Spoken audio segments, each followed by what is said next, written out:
Good morning, class. We are continuing to work on cause and effect.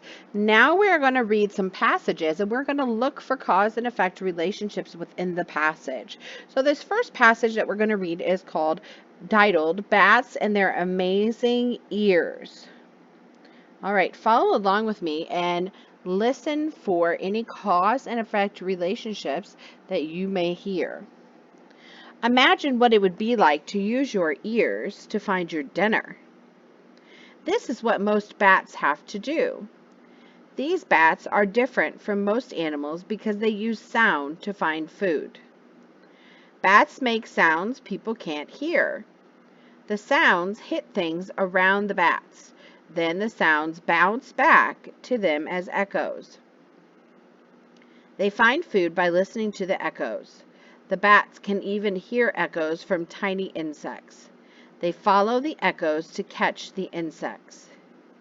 The echoes also help bats fly at night.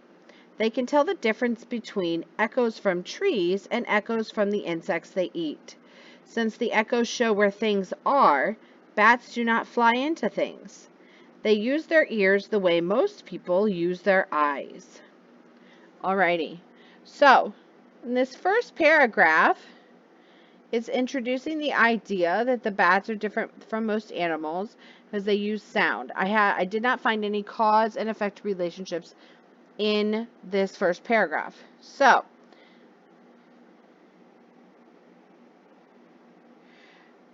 the first cause and effect relationship I saw in this second paragraph is that the sounds hit things around the bats. So, bats make sounds, okay? The bats make sounds, and the effect of them making sounds is the sounds hit things around the bats. But then it continues like a chain. So then you have a cause, as in the sounds hit things around the bats. What happens because the sounds hit things around the bats? Well, the sounds bounce back to them as echoes. Okay, so then what happens? Well, they find food. Why do they find food? By listening to the echoes. Okay, so that sound that bounces back to them as the echoes is the reason why they're able to find food. So the bats can hear echoes from tiny insects. That's a cause. What happens because they can hear tiny echoes from tiny insects? Well, the effect is they follow the echoes and catch the insects. The echoes also help bats fly at night. They can tell the difference between echoes from trees and echoes from insects they eat. So because they can tell the difference between echoes from trees and echoes from the insects, it shows them where things are. So bats do not fly into things. Okay? So there's a lot of different cause and effect relationships in here, but if you can tell, most of them are building upon one another. So you have a cause and then you have an effect, and then that effect now becomes a cause for another effect, and it just keeps going. You could also say that the main cause is that bats make sounds that echo, and then you could say all these things are the effect of it, of how they find their food, how they can see at night because they use those as their eyes, how they won't run into things, and all of those different aspects. Okay, let's try another passage. A better running shoe. Okay, listen along and listen for any cause and effect relationships. In the past, running shoes didn't protect runners' feet very well. So shoe companies worked to solve the problem. They got an idea from a surprising place. Their idea came from the Apollo space program. Inventors made a new kind of space boots for the Apollo astronauts. These astronauts were going to walk on the moon. But the moon has a bumpy surface. Astronauts could twist their ankles or fall. So inventors added air pockets to the boots. The air pockets were like padding. The boots protected the astronauts on the moon. Shoe companies heard about the space boots. They decided to use the new idea for running shoes. Today, running shoes protect runners' feet and ankles better. As a result, runners are less likely to get hurt. This space invention solved a problem for people on Earth.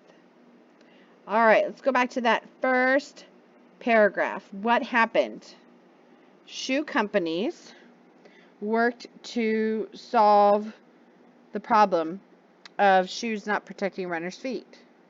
Okay? So the shoe companies worked to solve this problem because the shoes were not protecting the runner's feet very well. All right, so then you have inventors with the Apollo space program. And the inventors took the idea that the moon has a bumpy surface.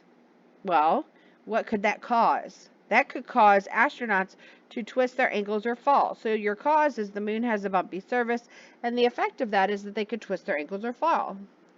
Now, another effect of the moon having a bumpy surface, and also the idea that astronauts could get hurt, is that inventors added air pockets to the boots.